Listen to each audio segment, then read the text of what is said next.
in my hands like it's no thing. Jacket same color as the smoke stains. Pray to God that I never grow old, but I also pray to God that I grow wings. Damn, can't lie, today was a good day. Fell fly, new cool kicks and a kick-ass ride. And I kick it with my dogs, we just tryna get by. Just a couple of puns, all trying to get by. Just a couple of teens, all trying to survive. Live to the max, cause you don't live it twice. Couple green thumbs, all high as a kite.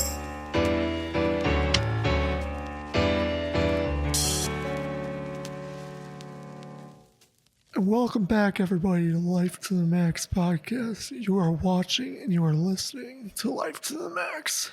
I'm your host. Oh, by the way, I was about to say, if you hear a beeping, you didn't hear it. It's my vent, though.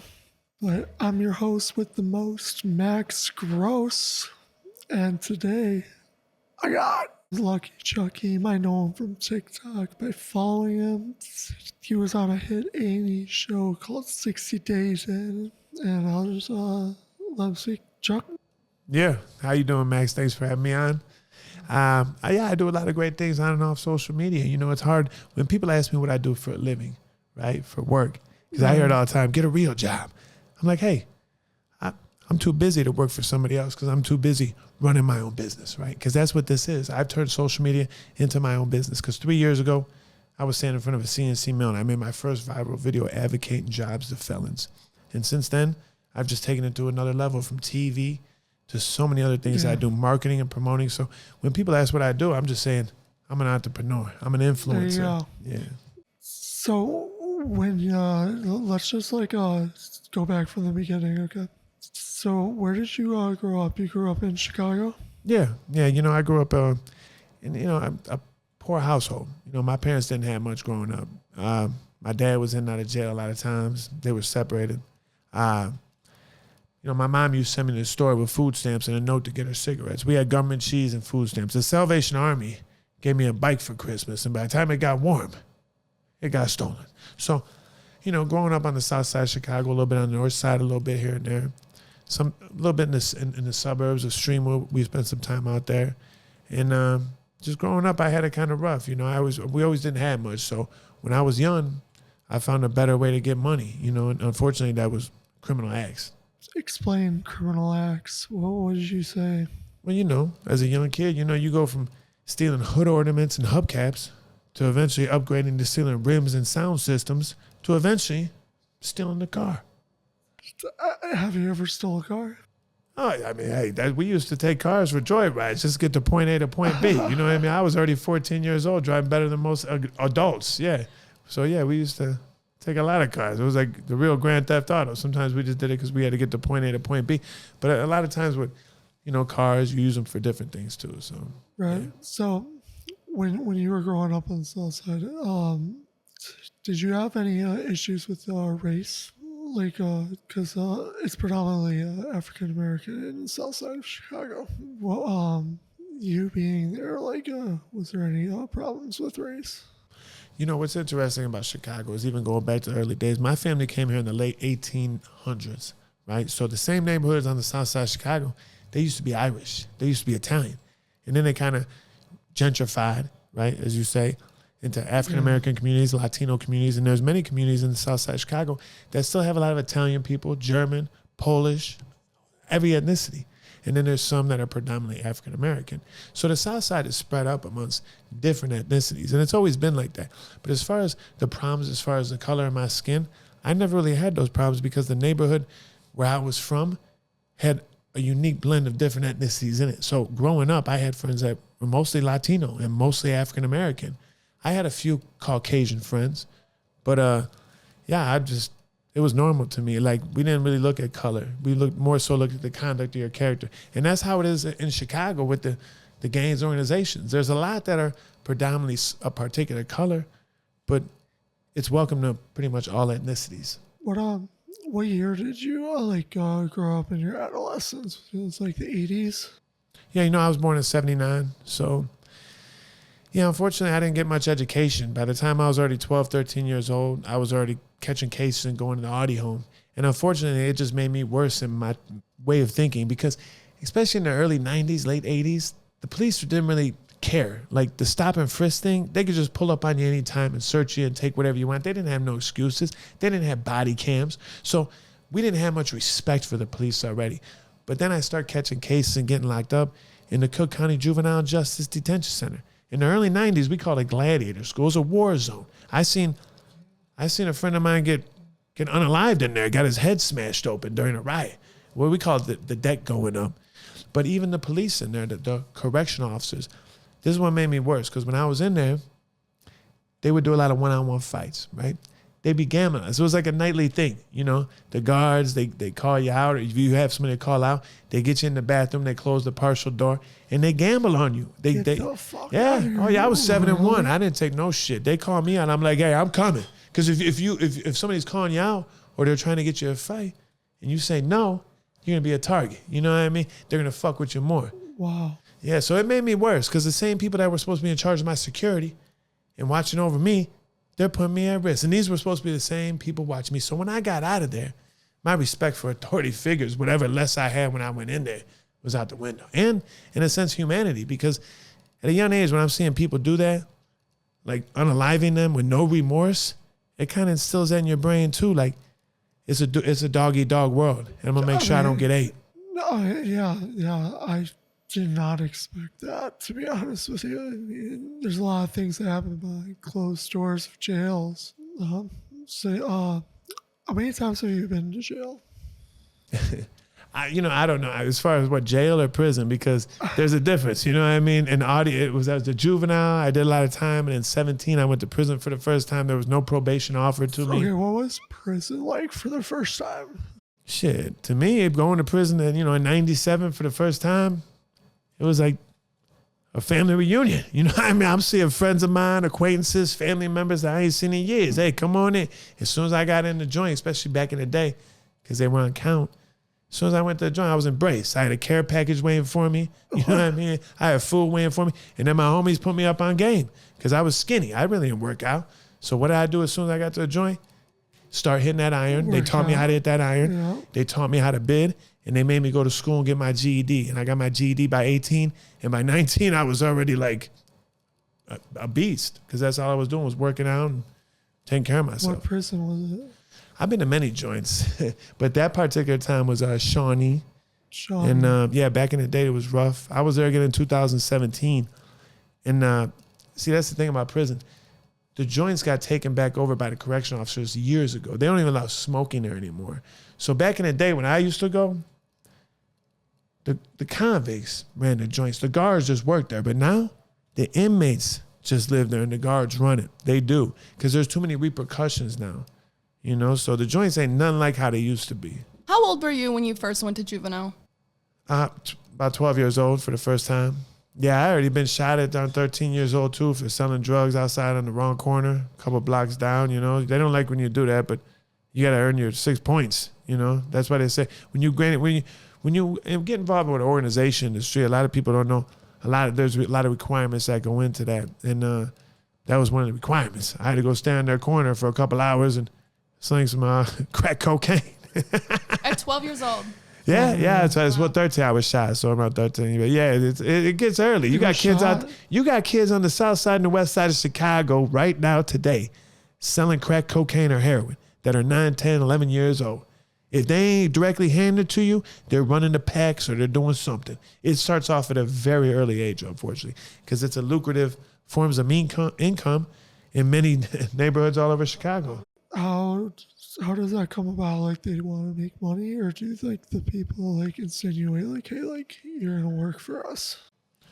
No, I mean, many organizations and many street gangs, they have what's called blocks in neighborhoods, and on those particular neighborhoods, one of the means to support that organization is through drugs. And dispensing drugs can be dispensed primarily, especially right there in the neighborhood, especially back in the day. A lot of times it's through phone calls, people now, but they still have, corner guys, guys on the corner selling dope, right there. So when I was watching your 60 Days In, I noticed that you had a bunkie during your 23 hours, 1 hour of going out. You guys also called it organizations. You know what I mean? Yeah, that's what I call it. I don't like calling it a Gangs. gang because it's much more complex than that, especially when there's structure and it's organized. It's a criminal organization. It's a criminal organization. Right. What's the difference between prison now, like now and back then in '97? Because I noticed like when I was watching 60 Days In, you had like a little like TV that you could like call your loved ones off of. Oh, yeah, there's been many things that changed in prisons over the years as far as the technology where you get visitors through a video monitor, even the way you send money in through Western Unions and electronically. Back in the day, it'd always be through a money order in the mail. You know, a lot of things have changed. The structure even in prisons. The most prisons are safer than what they used to be. But that Henry County Jail in Georgia, to me, that wasn't like no jail. That was more like a mental health facility. I mean, 70% of the inmates there were on psych meds. Most of them couldn't even afford a $150 bond. You know, when going in that jail, I was one of the biggest dudes in there. Most of them were small. There was really no threat. I mean, I'm used to doing time in Cook County Jail, Division 1, 5, 6, 9, 10, where you see people getting, unalive, where you see people getting I got stabbed in Cook County Jail. You know what I mean? So it's like I've been through wars in the county jail. So going there, it didn't remind me of jail. It reminded me more like a circus. Because felt like I was a bunch of clowns as soon as I got there. So let's dive into that. So you were on a show on A&E called 60 Days In. Correct. Mad props for you going in during COVID. What was it like, back then knowing that you did something wrong and you went to prison, right? What was it like just voluntarily saying, yeah, I'll go to prison for 60 days?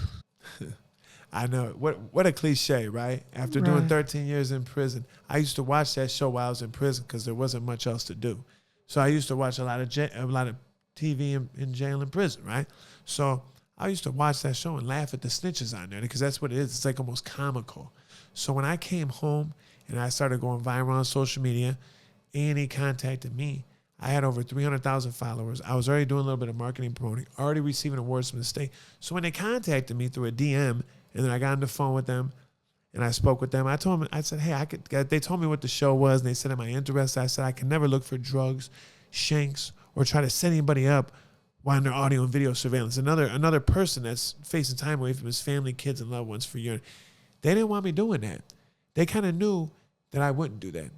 They wanted me to go in that jail and analyze that jail and the conditions of the conditions of that jail and the treatment of the inmates to make it better based upon my experience in some of the worst prisons in Illinois, from Menard to Stateville to Joliet to Shawnee to Danville to Dixon.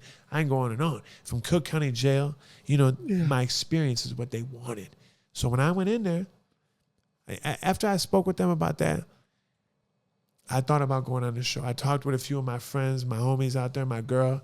And I told it to my friends and homies. They were like, man, I might be able to go on this show 6 days. And they're like, Chuck, you can't do that, man. It's a snitch show. I'm like, whoa. I'm like, first of all, I ain't no snitch. And I already told the producers that I would never be no snitch going on that show. And we're going to make that clear. And then after I even told my homies that, because I still associate with guys not involved in criminal activity, but they were about that life and still have a good reputation in the streets. Yeah. And I do too. So I want to make sure this reputation of mine that I take pride in for never being a snitch, never being a sellout. Because to me, that's at the end of the day, I've been told on. I've had people write statements. I've had people get immunity for testifying against me. So once a snitch, you're always a snitch. A snitch is the lowest form. It's like the feces on your feet. No respect for a snitch. So I take pride in that. So after I told them that, they still wanted me to go on the show. They wanted me to go on there and also to promote the show because they seen what I was doing. So not only am I going on the show, but they also wanted me to promote it. And this is also the first season because I told them I really didn't want to meet those other participants because you've seen the other seasons where you got these participants. They're like, oh, let's see who can find the most drugs. Let's see who can do this. I'm like, what the fuck? I don't want nothing to do with those other guys on that show. And season 7 was the first season where none of the participants, none of the men met prior to going in because I didn't want to meet them.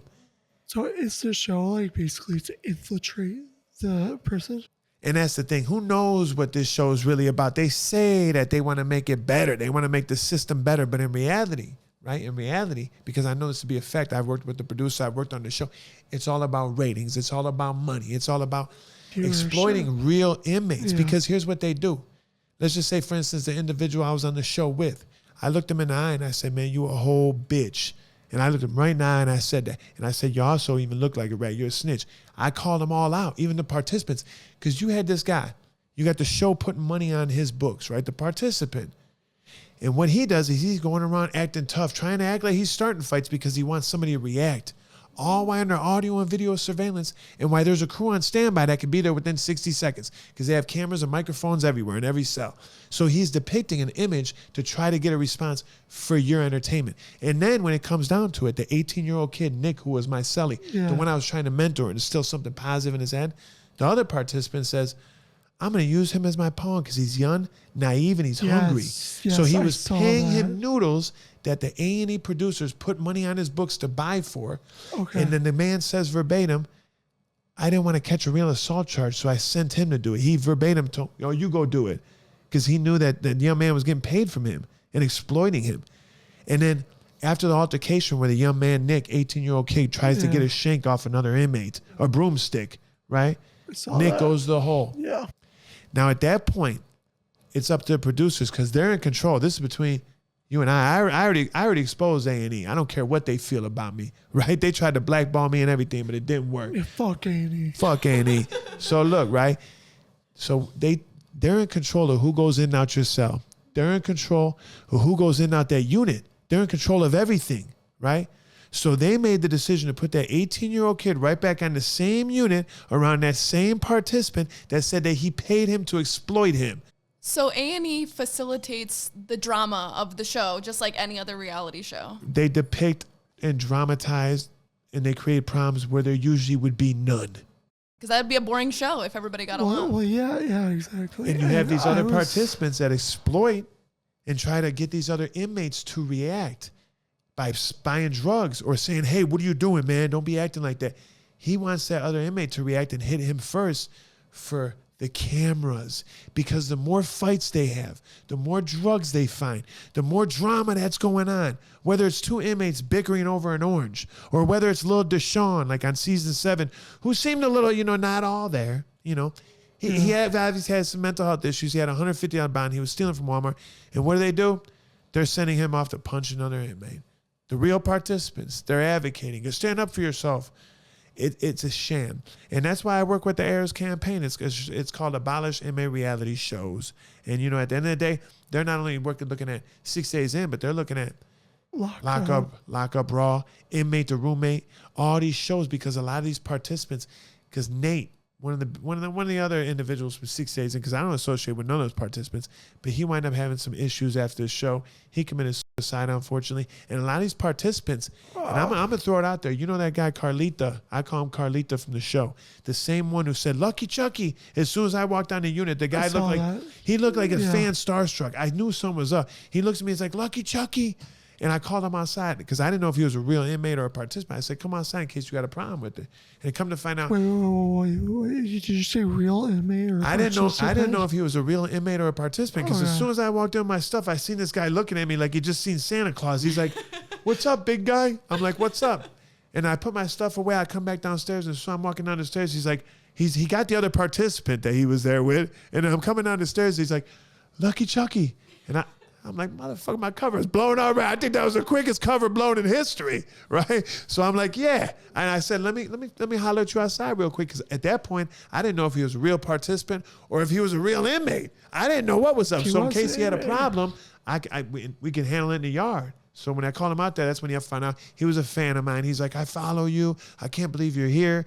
And he was just swinging from my nuts on the show. He's cooking me food. And then all of a sudden, he walked up to me a couple days there, and he's like, oh, look at all these pills I have to turn in producers. And I'm like, I'm not here to be a snitch, guy. I don't know what you're doing. He's like, well, I don't consider snitching because I'm in jail.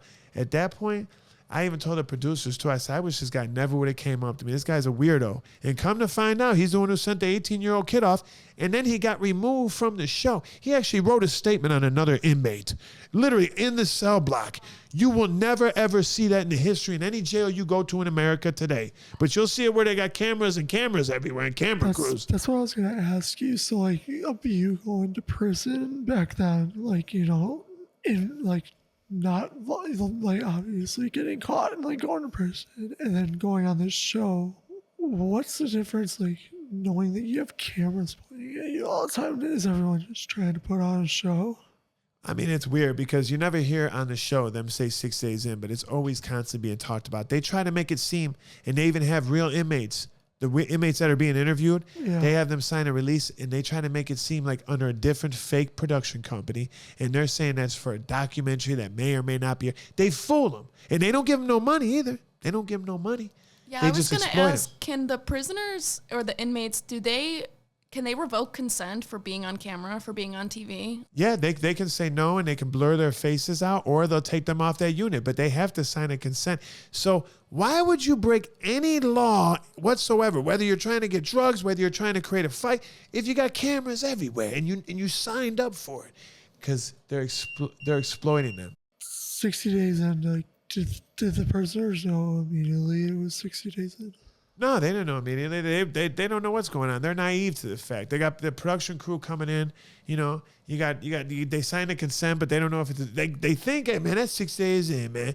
And then let's just say in hindsight, right, in the Henry County jail where I was at, right, 49.8% of that jail was Caucasian. 49.6 was African American. You don't have too many Latinos, right? All of a sudden you got some guy from Chicago in the unit. All of a sudden you got some guy from allegedly New York in the unit, and he's Latino, and all of a sudden you got cameras crews going to their cells all the time, right? Oh, that's a, and this guy, little Carlita, he wanted camera time every time he could. Every time he got a chance to run off the unit. It's like they know, and then this guy's the same guy who'll call out the whole deck after he writes a statement. Talk about, hey, well, anybody got a problem with what I did, come see me. What are you going to do? You going to catch a case for putting their hand on a paid informant? It's a sham. It's a sham. But this same guy got removed from the show for popping other people's psych pills. Remember how I told you how he walked up to me with the psych pills? He had psych pills, like the psych patients, because a lot of them are on psych medications there. They put it in their mouth, and then they take it out, and they sell the psych meds. So this guy's taking psych meds that some other guy pulled out of his mouth, right? So they told him stop doing it, right? The sheriff, the producers, they told little Carlita, stop doing that. We don't want psych pills. Stop. Those guys need their medication. And what does he do?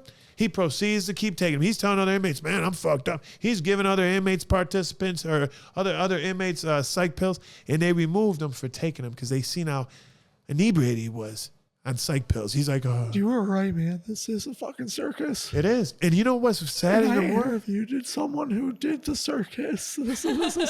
Hey, I exposed him, and I will every bit too, because at the end of the day, that show's not right. And that's why the Heirs campaign, they're going to be in February at the A&E headquarters at a rally with a whole submission. They got a whole team behind them. Don't get me wrong. It's not like I'm the only one. I got shirts in the car right now. They got a whole campaign. I can't make it that day, because I got other obligations for that day. But I think we want to get into that, the activism side of it and fighting for the rights of ex-cons and former inmates and such. But I did want to ask you, since I know that 60 Days In was in Georgia, and you said primarily you were in Cook County for your incarceration, how careful do you have to be in different joints, as you call them, if you're affiliated? Yeah, like, are you protected, or are you more like What's the culture? a target? And see, that's the thing. That's a good question, because I didn't know what to expect going there. I didn't know. Cook County Jail, you do a screening. If you say you're part of an organization, they do a screening. If they catch you false flagging, you're in trouble, right? It's very organized. Getting upon the Henry County Jail, you had anybody saying that they were in any part of gang, and there was nobody checking their background or what they did. Even, unfortunately, Nick, right, the young kid, the 18-year-old kid that said that he had it for that deck for the GDs. He had told me that he learned his literature in the previous county jail that he was just in. So how are you going to claim to be a real gangster, but you just learned your literature from your last cellie? You see what I'm saying? There's no structure. There is no organization. It was just chaos. What does that mean, the literature? The literature is just a set of rules and formations and stuff you have to go through and you have to memorize before you become a member of that particular organization. Every organization has different literature or scripture, So the thing is also with the 6 days, and I just want to point out that when people ask me what I did when I was on that show, right? Because I went based upon my experience to analyze the conditions and the treatment of the inmates. And I seen firsthand that they didn't feed those inmates properly. Even in Cook County Jail, you get fresh fruit, you get milk every day, and they feed you properly. In the Henry County Jail, no milk, no fresh fruit. And people laugh at me about that, right? Oh, you didn't get your fresh fruit or milk. Yeah, especially when he's obligated to feed them a proper diet, but he's not, and he's saving a ton of money. Rotten meat, no milk. You got guys that are becoming lactose intolerant, unhealthy. But furthermore, the mental health aspect. In Cook County Jail, in every prison I've been to, they separate mental health from general population. There, they just put them all together. They put them all together. They don't care. And that's detrimental upon not just the unit, because you see what's going on there now. But they also have no physical recreational activities there for the inmates. You got 34 basketball rims, but not one basketball. No physical exercise activities allowed. They want them to be unhealthy. It's like they don't care. And they don't even offer haircuts or razors there. Now, every prison, even when I'm in the hole, in segregation, they're going to come offer me a razor at least once a week. You know what I'm saying? You want to shave? They demoralize the men and women there by not offering haircuts or razors. And since I left, they're actually offering haircuts now. They make them pay $10. They're feeding them a little better. They're separating mental health from general population. You know what I mean? And they're trying to offer physical exercise programs there because they didn't have that before. So I exposed that sheriff for being scandalous as he is. And I could talk about other aspects as far as the individual running against that sheriff now in that county contacted me and what that Reginald Scandron and Shaquille O'Neal are doing. But Shaquille O'Neal's complacent as well. He's getting a paycheck from them as well. Can I say something? So if anybody wants to watch this on Hulu, A&E, season 7, right? Yep. Season 7, because it sounds all over the place, but if you watch the season, you'll understand what Lucky Chucky's talking about. It just hit Netflix too. What's interesting, I'll be on my live or somebody will comment on a video and they'll be like, hey, I'm watching you right now. I'm like, what do you mean you're watching me right now? The show was there 2.5 years ago. Where you been? Because after the season, it airs on Hulu and on Peacock, and then Netflix was the last streaming service that it went to. It's on Netflix now. So there's a whole new genre of audience. And I hear it all the time. Some people love what I did. You know, in my opinion, the people that get it, get it. I get a lot of hate from that show, but I notice that the only hate that I get are usually the people who are still leaving cookies out for Santa Claus. They living in a false world somewhere. They still believe in the Easter Bunny. They watch WWE and think it's still real, you know? Because I recognize and I see that only the fake ones hate. The real ones appreciate and graduate. And I hear it all the time. They're like, thank you for keeping it real. Thank you for just, you know, calling out how it was. And I get a lot of love for that show, but I tell them at the end of the day, make sure they stay tuned for the next show coming up, huh? This one won't be no fake reality TV show. Yeah. This will be real TV. Yeah. Throughout like prison, is there rules like that you just have to follow that you find out like throughout your sentence? You know unspoken rules you're talking about. Unspoken rules, yes. Is there any unspoken rules that you learned throughout your incarcerations? I mean, there's a lot of rules, you know, as far as like unwritten rules, you know, never gamble off ass, you know, that's what they call it. What they do is if you gamble, a lot of people like to gamble in the penitentiary, but they gamble with stuff that they don't even have yet because they're up ahead or they think they might win. And then if you lose and you don't have the merch to pay, then you're going to be put at risk. You know what I mean? That's why it's called gambling off ass. Anybody who's affiliated with anybody, with any organization, you should never gamble off ass because that causes problems. Right?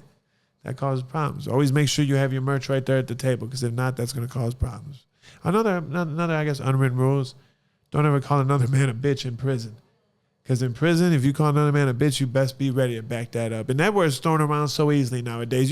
I hear it, I'll be at the store and I hear, you know, a 15-year-old kid calling another boy, hey, bitch, stop acting like a bitch. You know, if you do that in prison, you know, you're going to probably get a mouth shot or more. I've heard that before.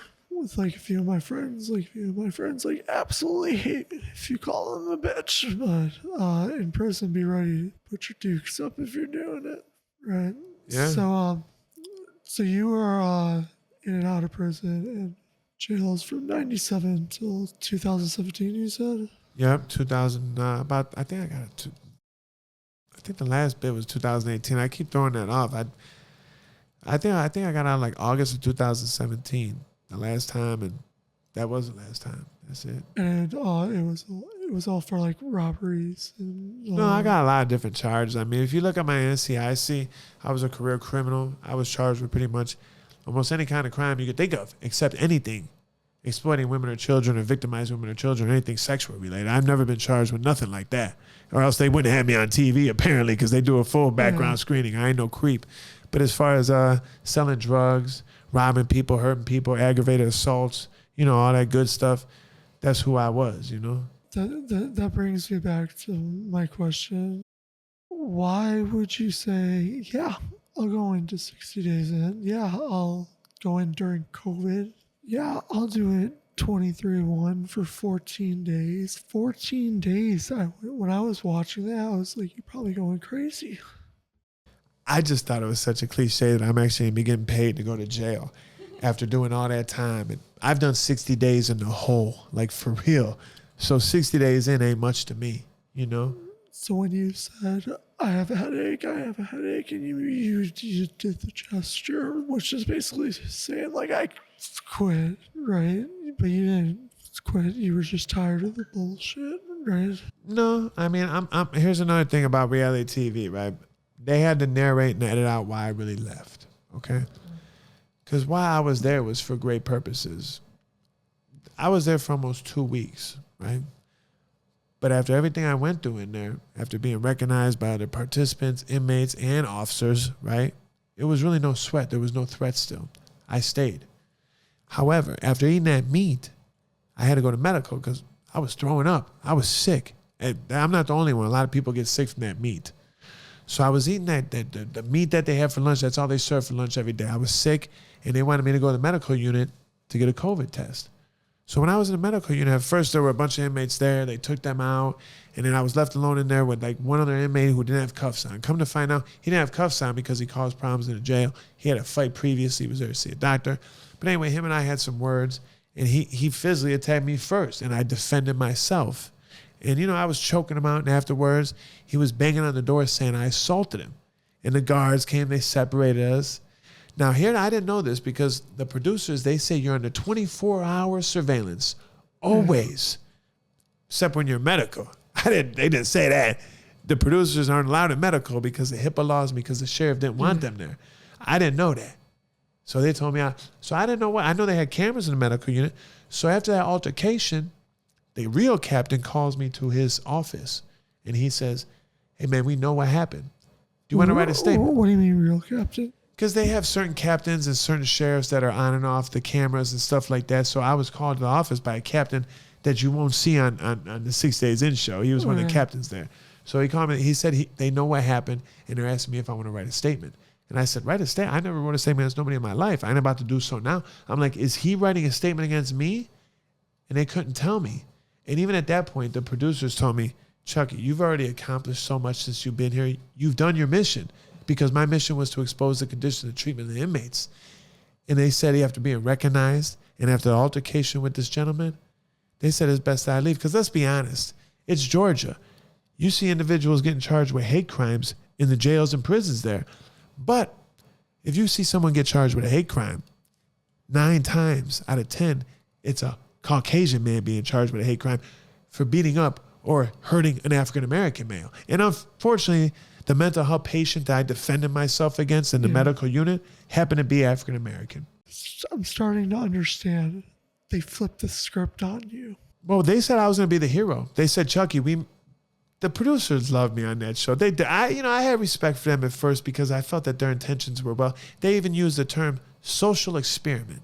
That's what they said. This is like a social experiment. It felt like the Stanford experiment. They said social experiment. They utilized that word so many times. Now that I think about it, the producers of the show literally told me, Chucky, you're the hero of this. We're going to make you look you're the hero. The way they narrated the show. They made me look like I left the show after I got done with a visit with my daughter. Nothing happened in that show. Yeah. Like all of a sudden I got back to my cell after a visit with my daughter. And if you watch the show, I'm like, damn, I really don't want to leave, man. Damn, I don't want to leave, but man. And I'm sitting there talking because I really didn't want to leave because, man, I wanted that money. You know what I mean? I wanted all the money I could get from them people. And every day they pay you. And that's what people fail to realize too. I got paid a little bit more. I'm the only participant that they flew first class. You know what I mean? Because I was working with them. But I was trying to get all the money I could, because the more I stayed, the more money I could have got. And the more and that's the thing. People ask me why I agree to go on the show too. It's about putting a message out there. You know what I mean? It's about amplifying what you have to do. I do quotes of the day every day that actually inspire people. And even though I end it with a fuck them, you know what I mean? It serves a message. People come up to me in the street and they tell me how it helped keep them sober. People tell me in my DMs and in real life all the time how my quotes have helped them through a breakup or a death or anything they got going on. So every day I try to push out a quote of the day. And my message that I have is impactful. You know what I mean? That's why you see me speaking at conferences now, at workshops, and doing what I do, because it's just amplifying it more. And that's what I was hoping ultimately with 6 Days In, is to create change in the system and in people. You have the experience, which is good. You know, people don't like a Joe Schmo that says like, hey, do this, do that, and they don't have the experience. You have the experience of being incarcerated. You have the experience of being treated badly. You have the experience of fighting for gambling rights, and you're 7-1, like you said. So like, I can understand why people look up to you and want to like, you know, like, because you're an advocate for people to get out of gangs and crimes, right? Yeah, I'm also a father's rights advocate. I get recognized in public all the time. People are like, Chucky, I love your quotes, or I seen you marketing this. I love you from 6 Days In. I see your fights. People recognize me all the time for, or my top 10 videos. I do top 10 educational videos that go viral all the time. But the thing that I get recognized for the least is what I take the most pride in. And that's my prisoners' rights and father's rights advocacy. Yeah, I want to get into that, and I want to talk about how you evolved from somebody who was incarcerated multiple times to evolving to this inspirational entrepreneur figure. It took an epiphany. You ever had? I'm sure we all had at one point in our life an epiphany, right? Of course, when I got in my car accident, I was like, fuck, I'm paralyzed. That's my epiphany. I gotta take it day by day and get better and better and better, or let the devil take over. You know what I mean? And you're still here for a reason. You're Yeah. here for a reason. You're serving a righteous purpose, and you're living with the reason that you're here for. Life to the max. That's why we call it life to the max, baby. You know what I mean? I love that. I love that. So my epiphany was, death. After being shot, stabbed, 13 years in prison, nothing really changed me. I didn't change. I came home, tried to work a regular job. It was mediocre. It's not much money. So eventually I just got right back into the game, man. I started selling dope again and getting involved in the streets because it's easy money to me. I can always flip a pack or flip an ounce, you know what I mean? Or flip a gram if I had to, You sound like all nonchalant when you said I've been stabbed and been shot. Like that's a motherfucker. You guys did not hear that. But you sound all nonchalant when you say that. But for me, it's like, shit, this guy's been stabbed and he's been shot. I mean, it's like, did that change at all? Like, was that the epiphany?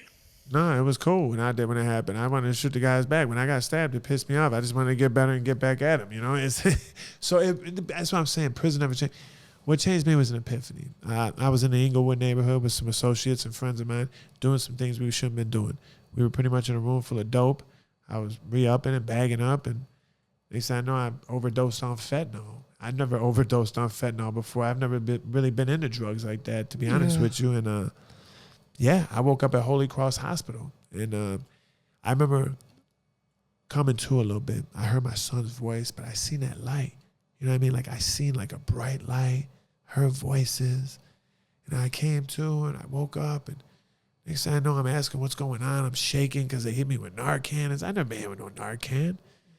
And, the nurse started treating me like garbage. They're like, oh, you overdosed. Maybe you shouldn't be using no dope out here. And I'm like, what? I didn't know what was going on because it takes you. I had to come to. I know exactly what you're talking about because when I died, I saw the bright light. So I know what you're talking about, that light. Like that figment of the imagination. You don't know if it's real or if it's fake. I didn't know what happened. I couldn't believe that. It just hit me. So when I came to, my homies were still there. My homies were waiting for me in the hospital. My car, my money, my jewelry, everything was still there and intact. And I was the only Caucasian individual there. And, I thought to myself, man, they could have just did so much at that point. And my homie, he's kind of like, he likes to call himself the Godfather, and all that stuff. I'm the quad father. I'm the quadfather. But he saved my life that day. he made sure that I was okay. He told me that when they called the ambulance, it took them a long time to come there. They had to get rid of the dope and they had to wait for the ambulance. And they said when I was under, he tried to put ice on me to cool me down. I had tears coming out of my eyes. I wasn't responding. And it just hit me very hard.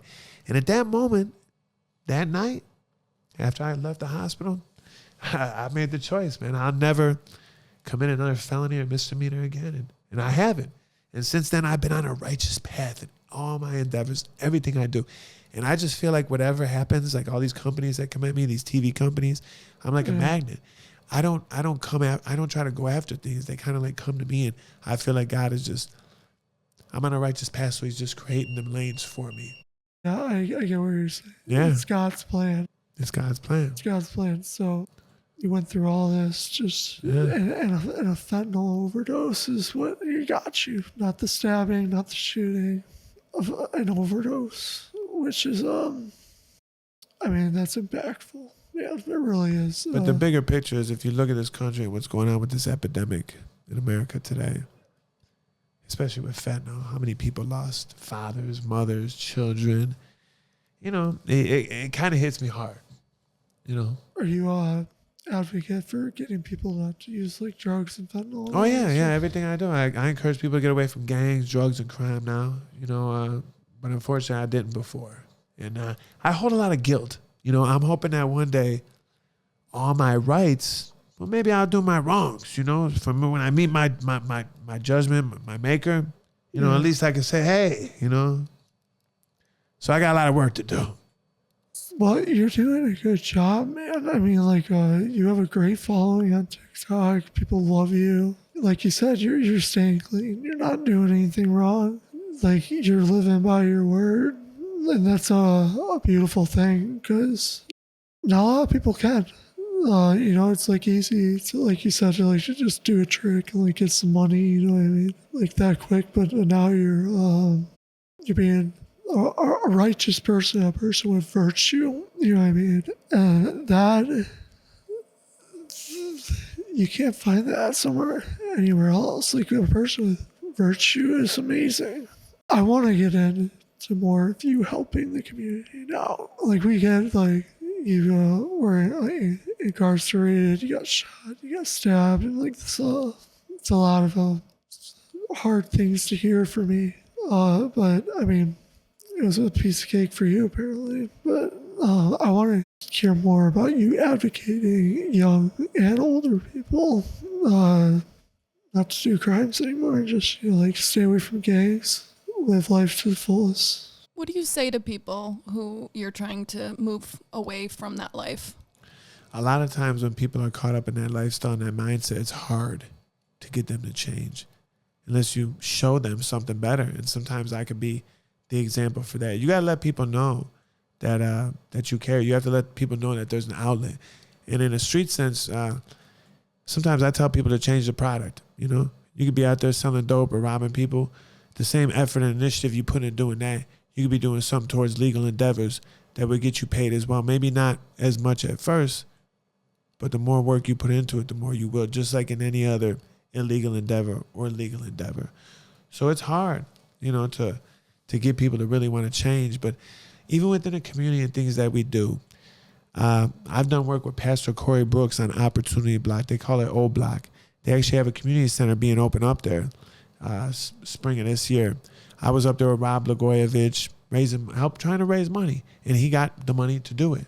And, community centers like that, they provide vocational classes, outlets, business training, and ultimately it keeps them out of the gangs and in something more positive.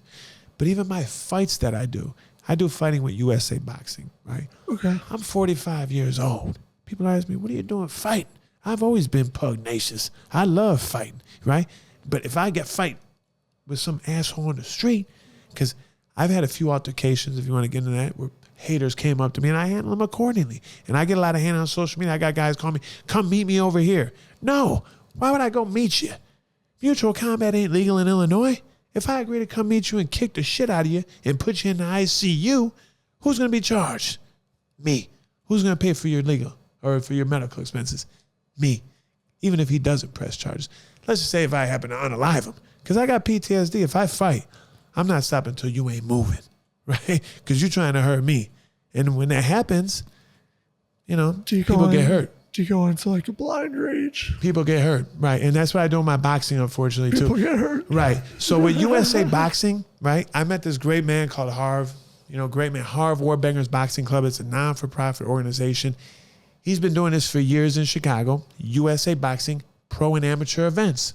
And the events that we do and fights that he has in sport programs are literally keeping kids away from gangs, drugs, and criminality and teaching them conflict resolution skills because a lot of young men and grown men like that nowadays.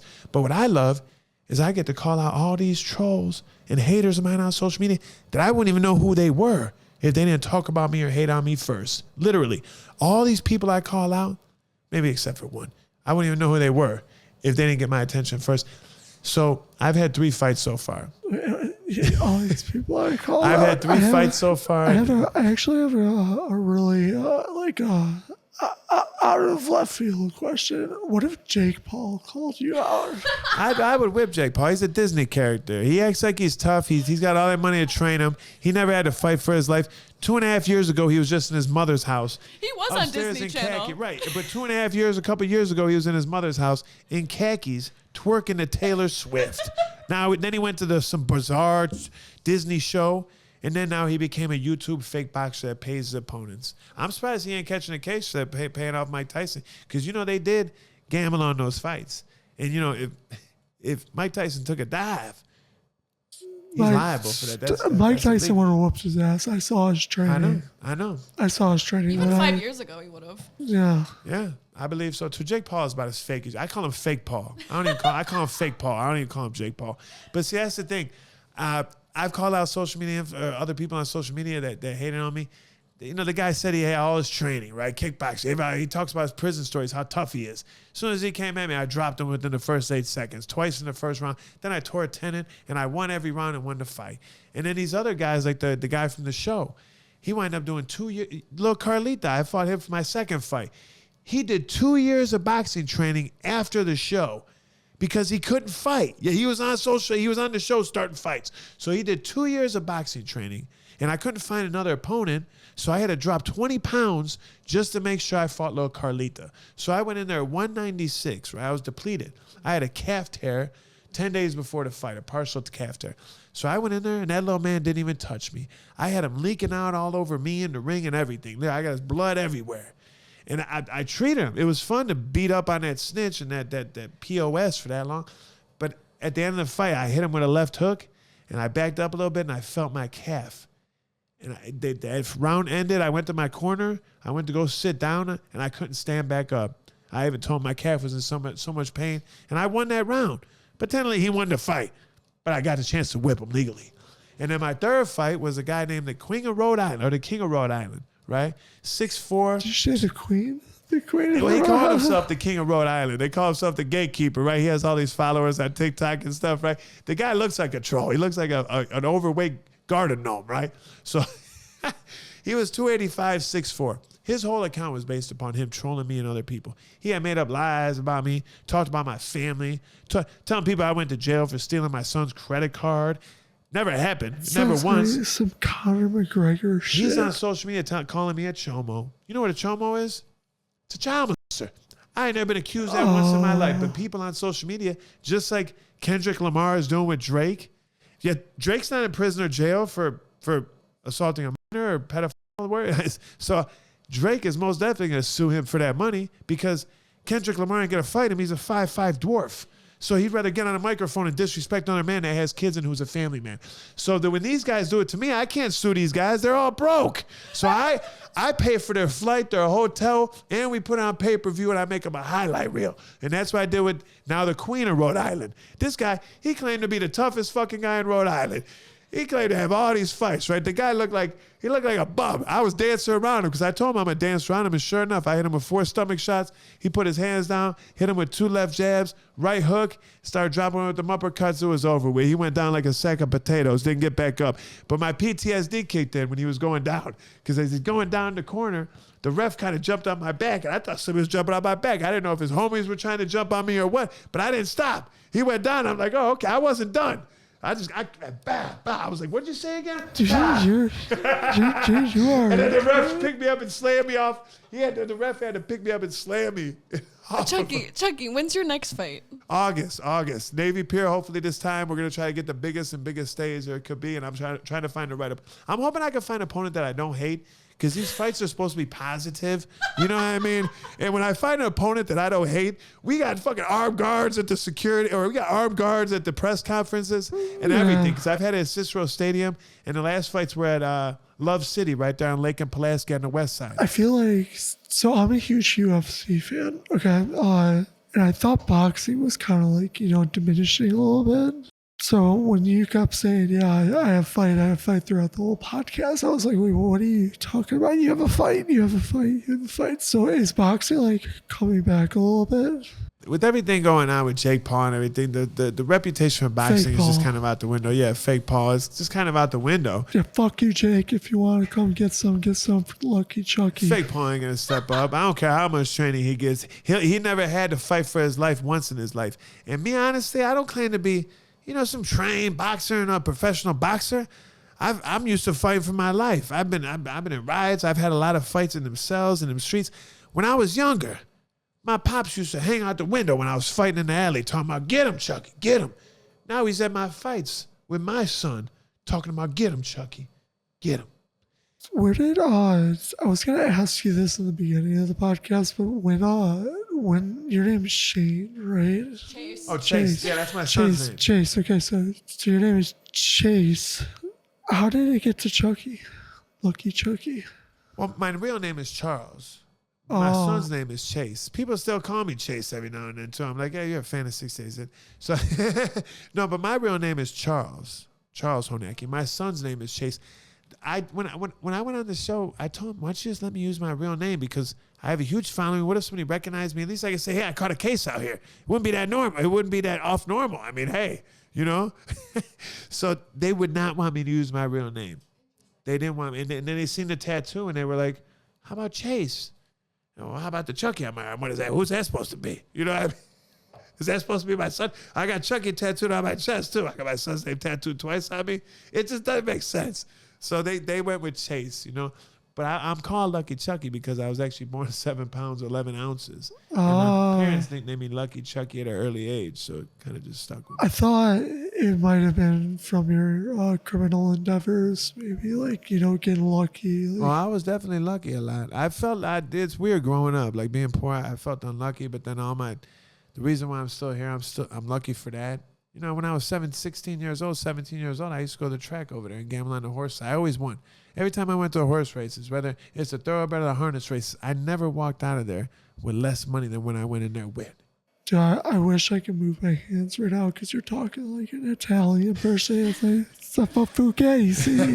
You want to talk about Italian? Hey, I promote some of the best Italian joints around here. That's another thing I do, marketing. We were talking about that on the phone. Like maybe we could do a vlog and go to the top 5 best Italian places, and we can go visit it. Chucky, you are fucking amazing, man. You're like a unicorn, not in a bad way. You're lucky. You're a lucky Chucky, and you've done all these things, and now you're doing great things. Now you're promoting boxing.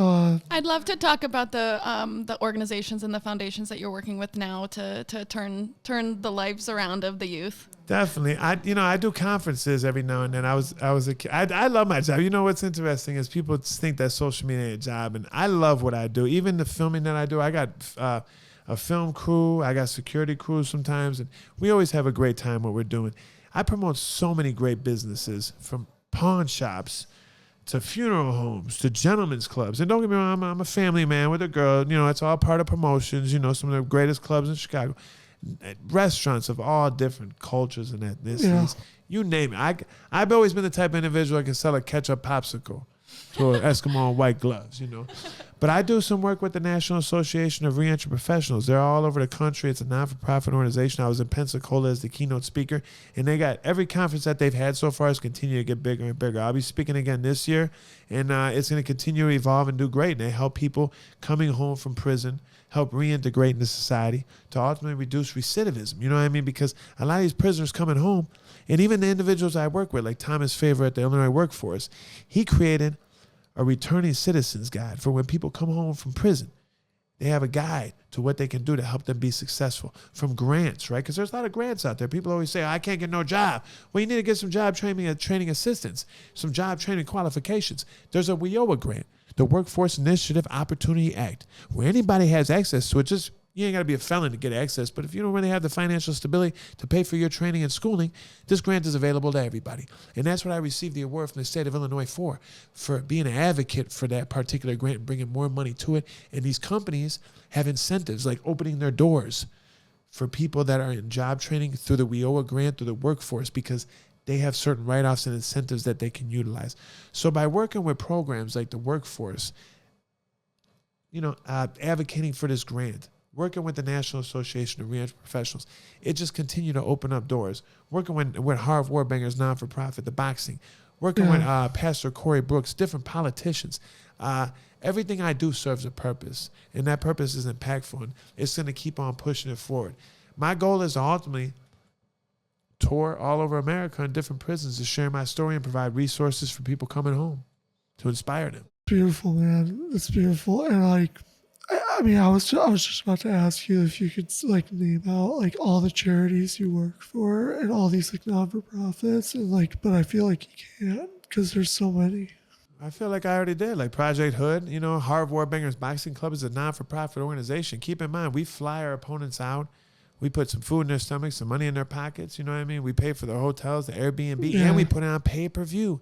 And then we give them their loan link to make money in case they want to try to promote the fights.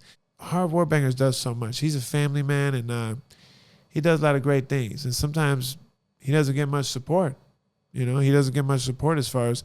I actually have sponsors. It's incredible because the same companies I work with, like from Costas, right? If you ever go to Costas Beef over there, Costas Heroes, you'll see the belt and the shirt hanging up right above the door. Harv Warbanger's Boxing Club, because they sponsored our events. They sponsor many events all over McHenry County.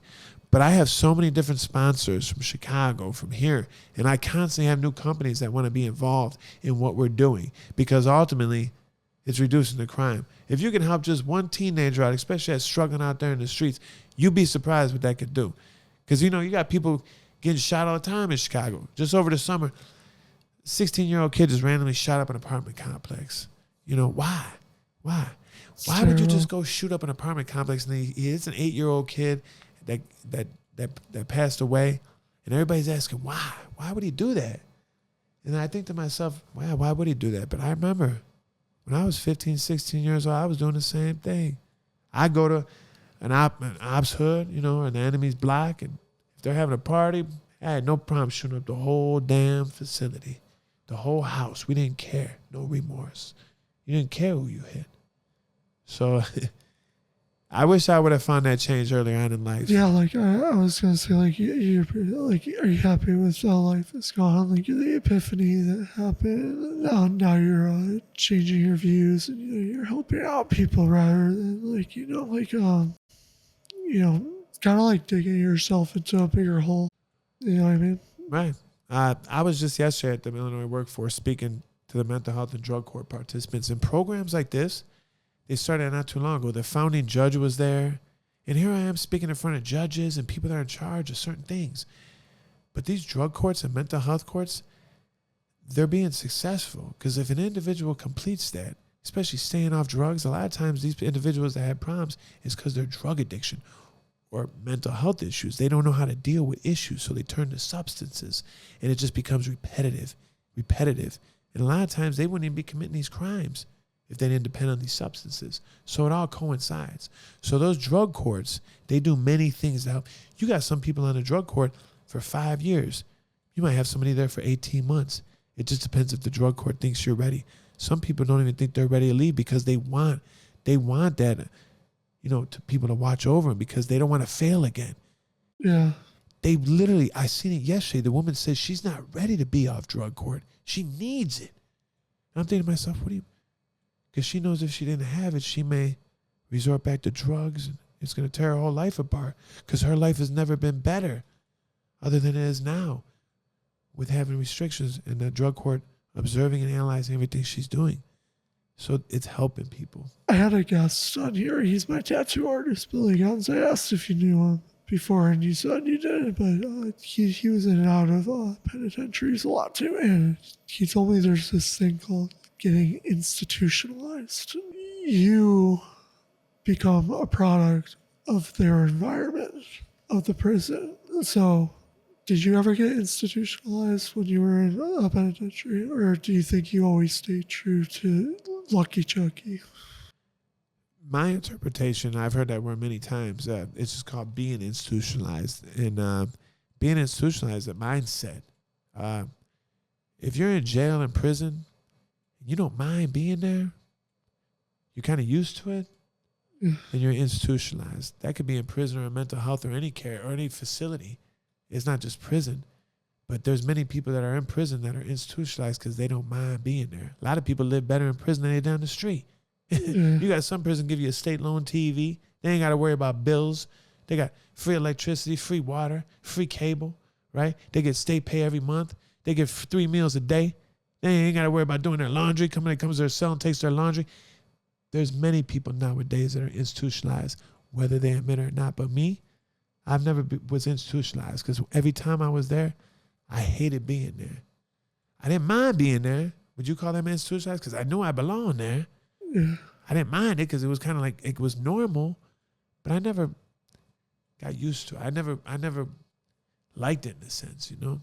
I can't imagine like saying someone like is okay with like being in prison, like actually enjoys it more than being in the street, because it's kind of annoying in my opinion, because like as taxpayers we're paying that dude to be in prison rather than to like do something outside of like the walls and be a better person, be like a good citizen. Yeah, it's the tough. taxpayers are paying a lot of money. A lot of people don't know. I think it's like $37,000 a year just to house one inmate in prison. Jeez. And just think about all the prisoners and every jail and prison. It's a cash cow. You know what I mean? That's why even on 6 days in, that jail for that sheriff, it's a cash cow. He wants those guys in there because he just gets more money and more funding and yada yada. So when I was watching 60 Days In, you had a chance to talk to the warden, the African American fellow. I can't remember his name. Scandron. Yeah, he basically said you're not staying at the Ritz.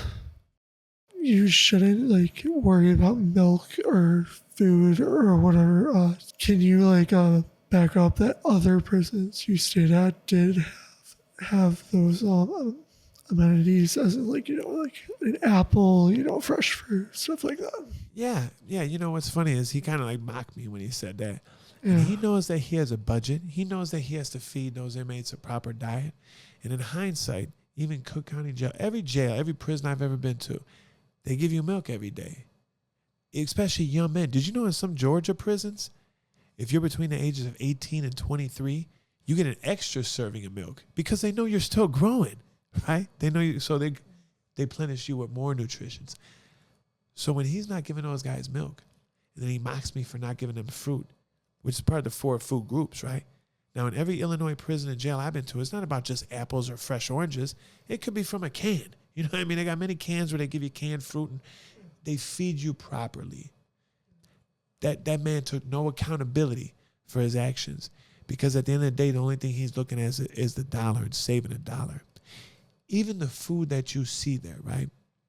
A lot of the boxes, and this ain't no secret, even in prisons, this food is not for human consumption. Why does it say that? Yeah, they're serving it to us. He's saving a lot of money by not feeding those inmates properly, and I exposed him for that. Just like he ain't giving them haircuts or razors. It's demoralizing. You have to go to court. You have to go in front of your family on visits. Yeah, you're going there with a beard that hasn't been shaven in 2 weeks and not a haircut. You feel like a damn Neanderthal. You know what I mean? When you say that, you mean like you go to a certain area to get a haircut, they don't actually give you like. They weren't even offering the inmates haircuts or razors. They offer them there now, and they have to pay for a haircut. But in most jails and prisons, you're able to get a haircut at least once a month, and you get a razor sometimes every day if you need one, because you're a man. Do you think that dehumanization is like intentional to demoralize inmates? I think that he had no remorse in doing it. He take no accountability in doing so. He admitted that he did so, but his excuse was, "You're not at the Ritz." And keep in mind, Shaquille O'Neal was on the show, right? There's 34 basketball rims in that jail, but not one basketball. Yeah. No, even in Cook County Jail, every prison, you have basketball courts, you have weights available, you have extracurricular activity. You know why? Because when you come home, right? Because it's called corrections, right? Rehabilitation. So when you come home a better version than when you went in. Now, if you went to Henry County Jail and you said you're thinking about hurting yourself, you know what I mean? You're depressed, you know, like everybody is when they first go to jail. They have no problem feeding you psych pills. I'll tell you that right now. And what are those psych pills doing to those people? Making you crazy, which is viewership. That's fucking insane, man. And I know you have some things in the works. I know you can't share or anything, but Lucky Chucky's gonna definitely be taking the world by storm in a few months, year. What would you say?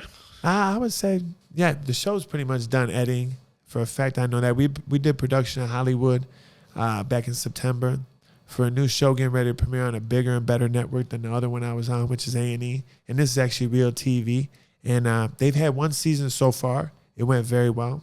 I'll be promoting the show, hopefully going on different news outlets with clips of the show and just promoting it. Because at the end of the day, they're going to have paid actors reenacting roles from my life, pretty much exploiting, right, my past criminal endeavors. Yeah. But at the end, it'll be a culmination of what I'm doing now and how change is possible and how one person can make a change and impact and inspire others. And they're going to highlight everything I'm doing, from my social media to my marketing and promoting to my fighting to all this great stuff that I do that all serves a bigger and better purpose than what I once was doing years ago. Where do we find you, Chucky? You can find me on Lucky Chucky at TikTok, Lucky_Chucky. I'm on YouTube at Lucky_Chucky as well. Instagram, Lucky00Chucky. And on your local TV soon. Dude, it's been a pleasure talking to you. I mean, we were all over the place, but I mean, like, I feel like that's your personality, you know. And I enjoyed talking to you. I just have one question. Would you say you're living life to the max? I'm living life to the max, a righteous life. And you know, I have two mantras: that my best day in prison is not as good as my worst day out here. And I always tell people that, because prison ain't where it's at. And I always like to end things as well, because this is my mantra. Don't have a good day, make it a great day. Yeah. I love saying that to people. I do. Lucky Chucky, everybody. Please like, comment, and subscribe on this YouTube channel, Life to the Max podcast. I had a great time talking to you. It was kind of crazy to hear just like Shanks and all this stuff, like, because I'm not familiar with this at all. I tried getting familiar with the show, but the show, like you said, was fugazi. Yeah, it becomes frustrating. To real people that watch that show, it becomes frustrating. Well, hey, man, I'm excited for the people to hear this. And I'm the quad father, and I'm paralyzed from the neck down, breathing through a machine. But that doesn't stop me from following my dreams and doing what I love to do. I don't got an excuse, and neither should you. Let's get it. My man, salute. Thank you again. Cool, all you lames keep it bogus. I head on a swivel, looking out for the locust. I'm on 10 toes, trying to top my opponents. Am I the next best thing? Well, I think I'm the closest.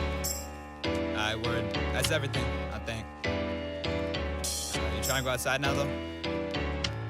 Alright, let me put on my shoes.